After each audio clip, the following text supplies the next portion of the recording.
Hello everyone. Today we will start with subject strategy management and topic is strategic formulation and defining visions. Okay.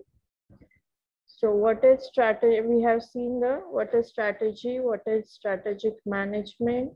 So unit 2, we will start with second topic, that is strategic formulation and defining vision.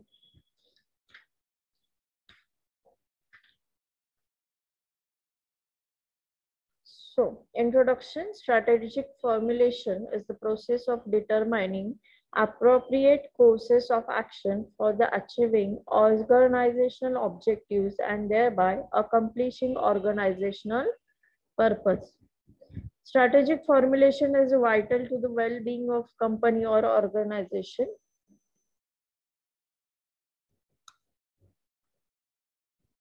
Well-being of company or organization. It produces a clear set of recommendations with supporting justification that revise as necessary the mission and objective of the organization and the supply the strategies for accomplishing them. In formulation, we are trying to modify the current objectives and strategies in a way to make the organization more successful.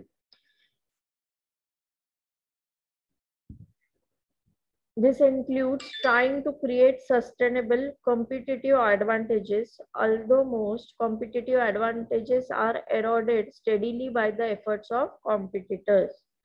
A good recommendation should be effective in solving the stated problems, practical, feasible within a reasonable time frame, cost effective, not overly disruptive, and acceptable to key stakeholders in the organization. It is important to consider fits between resources plus competencies with opportunities and also fits between risk and expectations.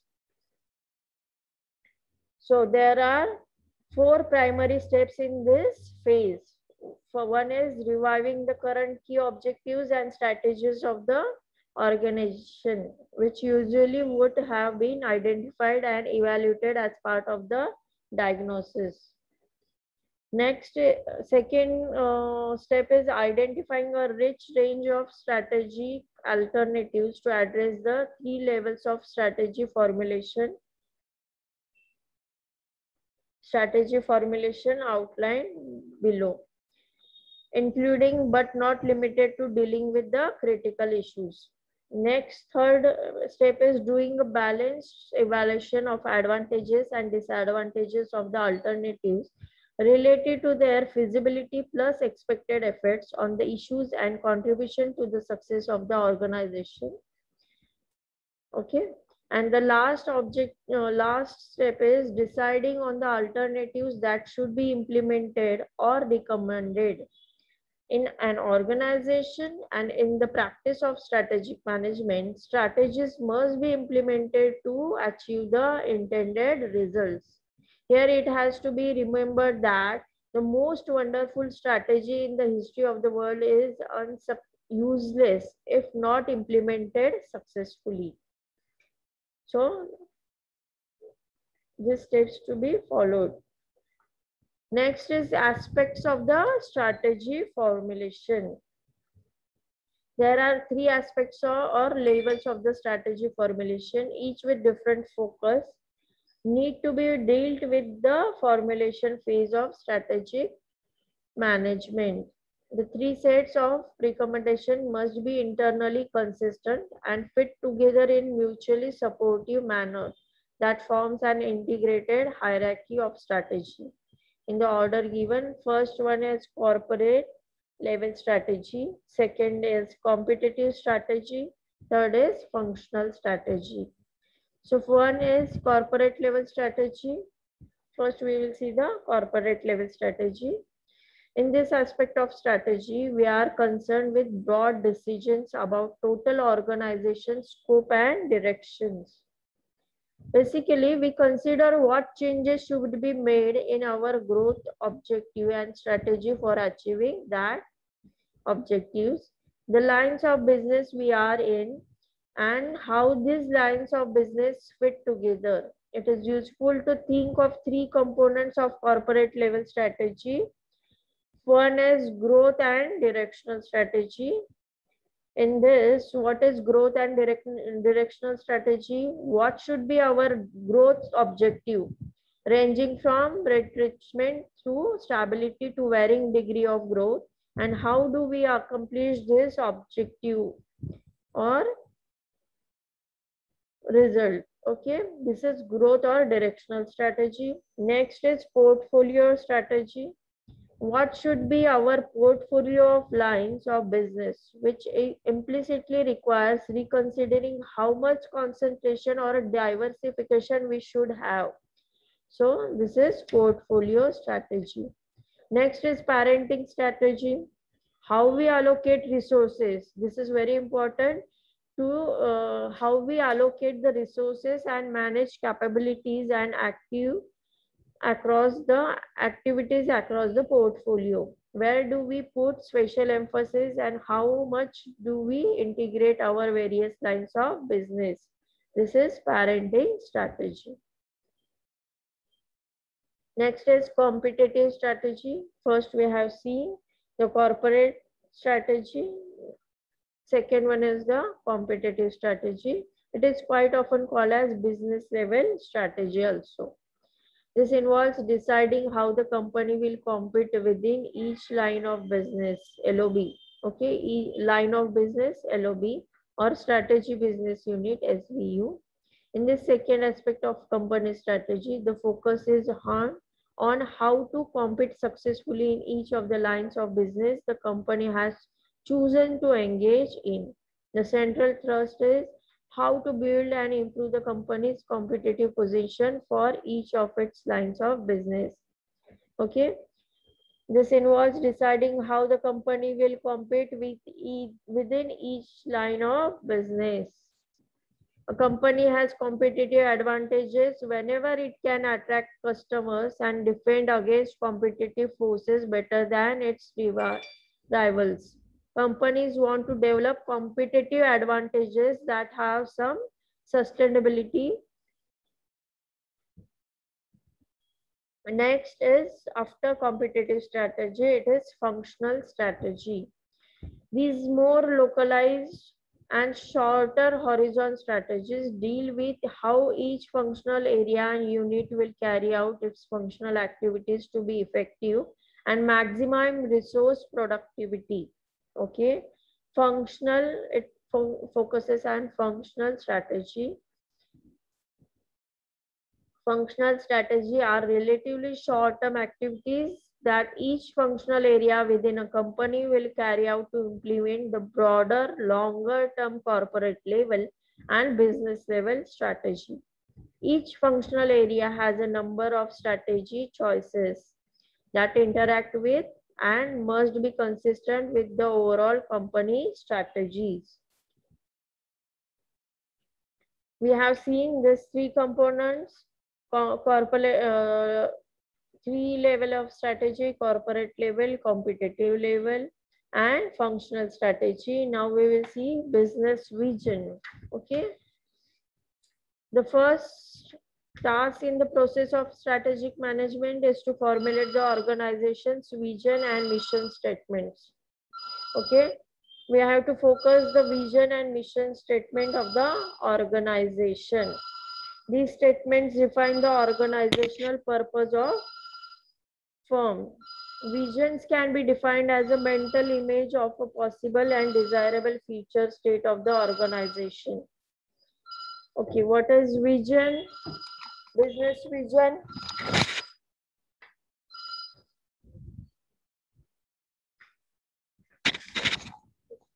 Vision can be defined as a mental image of possible and desirable future state of the organization. It is a vividly descriptive image of what a company wants to become in future.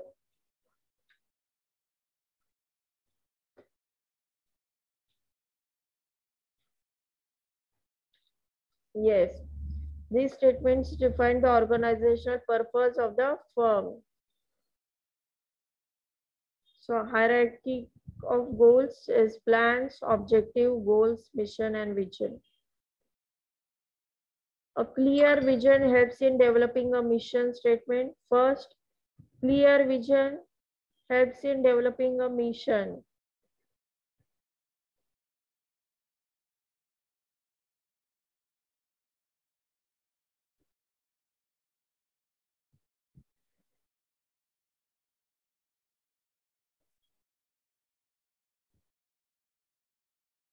First, clear vision and then vision of the business, and then it helps in developing the mission of the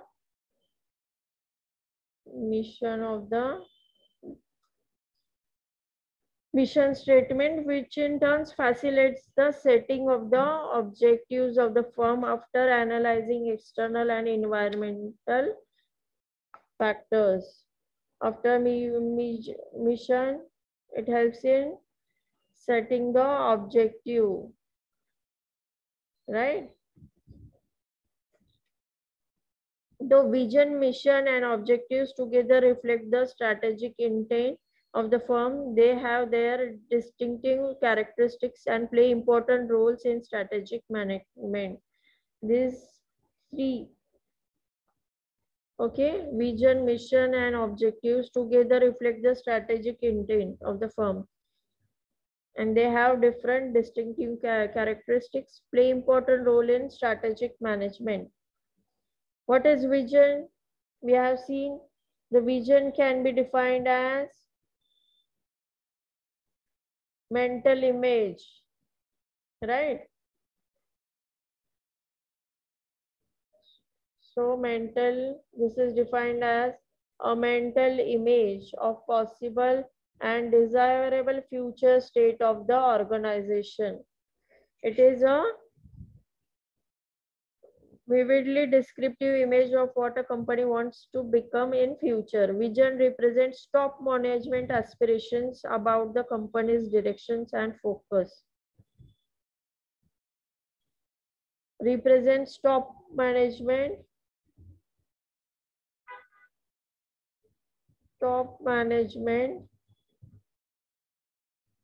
aspirations about the company's direction and focus, right? So every organization need to develop a vision of the future. A clearly articulated vision molds organizational identity, stimulates managers in positive way, and prepares the company for the future. Vision, therefore, not only serves as a backdrop for the development of the purpose and strategy of the firm, but also motivates the firm's employees to achieve the vision.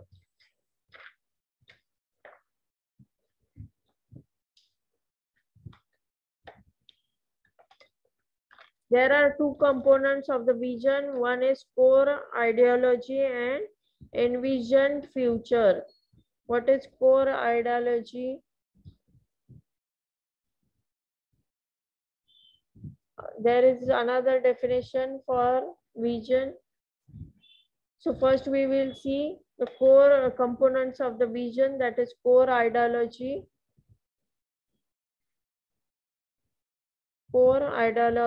And second is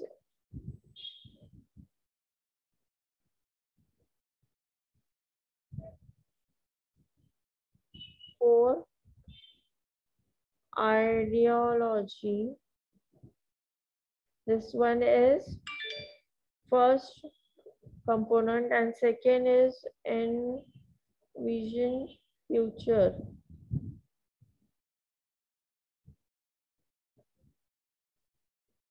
Core ideology is based on the enduring values of the organization. Values which remains unaffected by the environmental changes. Envision future consists of a long-term goal. This is related to long term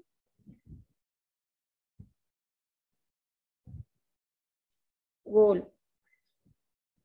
which demands significant change and progress. Okay, these two are important components of the vision.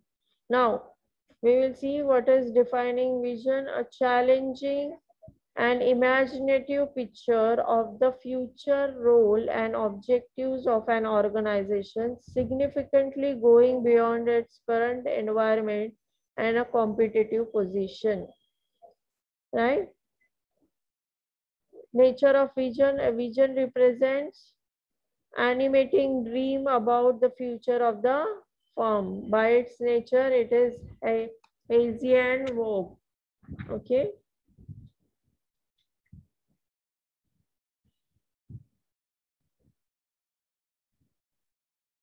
A description of something in the future. A challenging and imaginative picture of the future role and objective of the organization. This is vision. In nature of vision, or a vision represents an animating dream about the future of the firm. By its nature, it is hazy and vague. That is why Collins describes it as a big, hairy, audacious goal.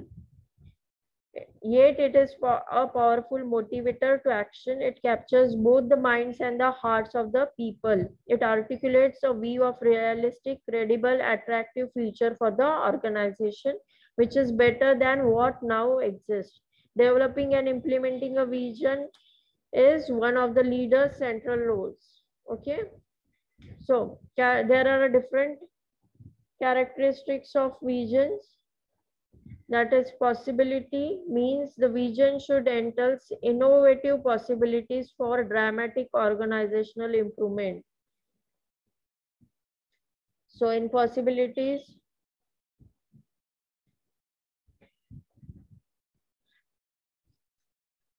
innovative possibilities for dramatic organizational improvement, innovative possibilities for improvement.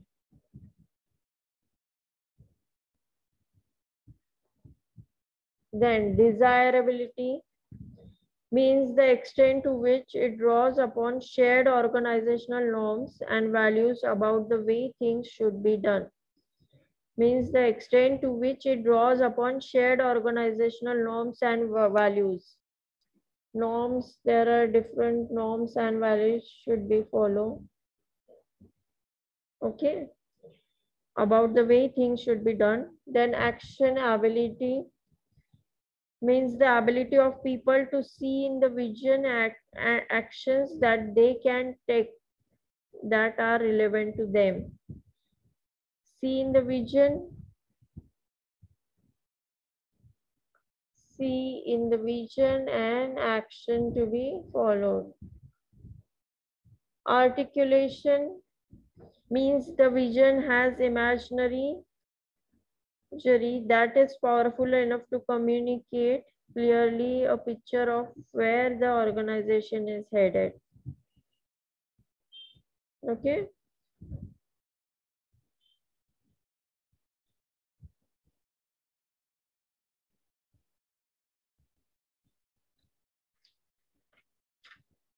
Importance of vision. Next slide is importance of vision. Having a strategic vision is linked to competitive advantage, enhancing organizational performance and achieving sustained organizational growth. Clear vision enables firms to determine how well organizational leaders are performing and to identify gaps between the vision and current practices. Right? So, clear vision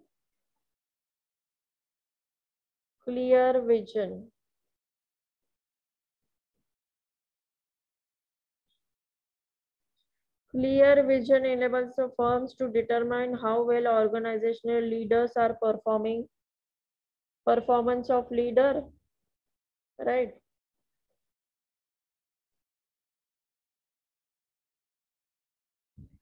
Performance of leaders and identify gap between the vision and current practices. Gap between vision and current practices.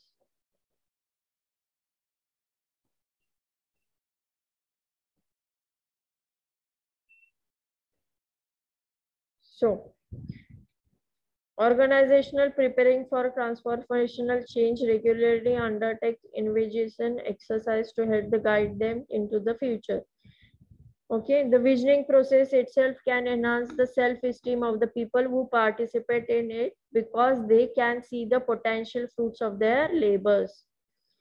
And a lack of vision is associated with organizational decline and failure.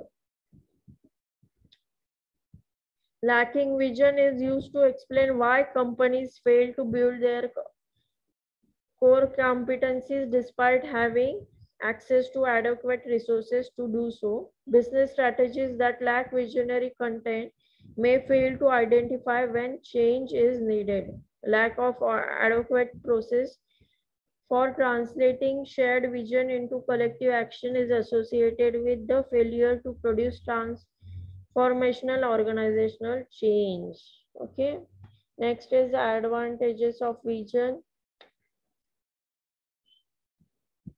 There are several advantages accrue to an organization having a vision. Good vision fosters long-term thinking. It creates a common identity and a shared sense of purpose. It is inspiring and exhilarating. It represents a discontinuity, a step function, and a jump ahead so that the company knows what it is to be, right? It fosters risk taking and experimentation. A good vision is competitive, original, and unique. It makes sense in the marketplace. A good vision represents integrity. It is truly genuine and can be used for the benefits of the people. There are different approaches. There are different processes for crafting a vision. One is leader dominant approach.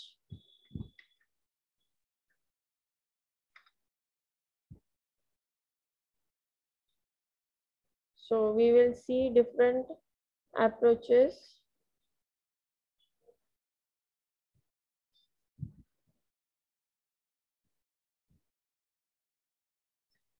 One is leader dominant approach. Leader dominated approach. Next is pump priming. Pump priming approach. And last is facilitation approach. Okay. Facilitation approach. In leader dominant approach, the CEO provides the strategy vision for the organization. This approach is criticized because it is against the philosophy of empowerment, which maintains that the people across the organization should be involved in the processes and decisions that affect them. Pump priming approach, the CEO provides visionary ideas and selects people and groups within the organization to further develop those ideas within the broad parameters set out by the CEO. Facilitation approach, it is a co-creating approach in which a wide range of people participate in the process of developing and articulating a vision. The CEO acts as facilitator, orchestrating the crafting process. According to Nuts and Backhoff, it is this approach that is likely to produce better vision and more successful organization change and performance, right? This is facilitation approach. Next, we will see the actual vision formulation, strategy formulation video to understand better in better way.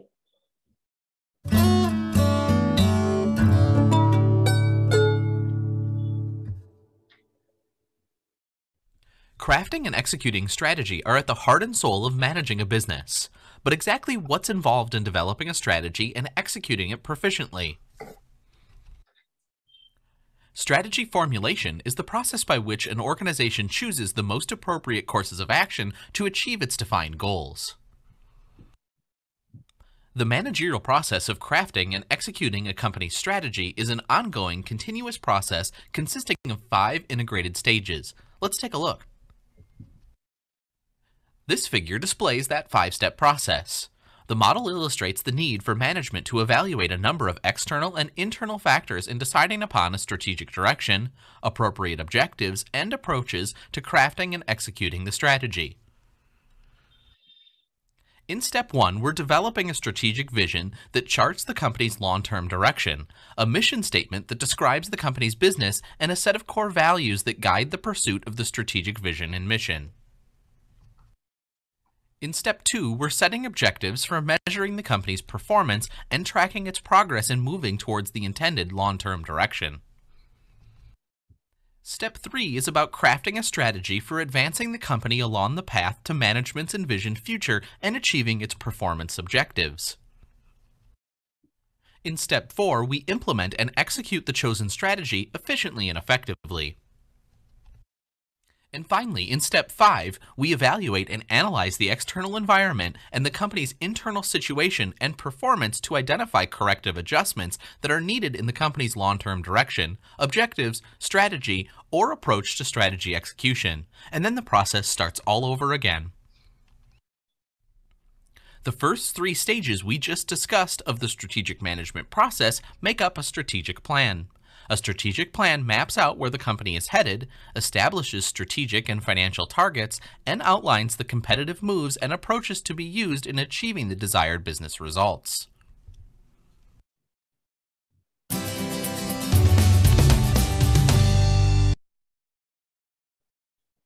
Summary.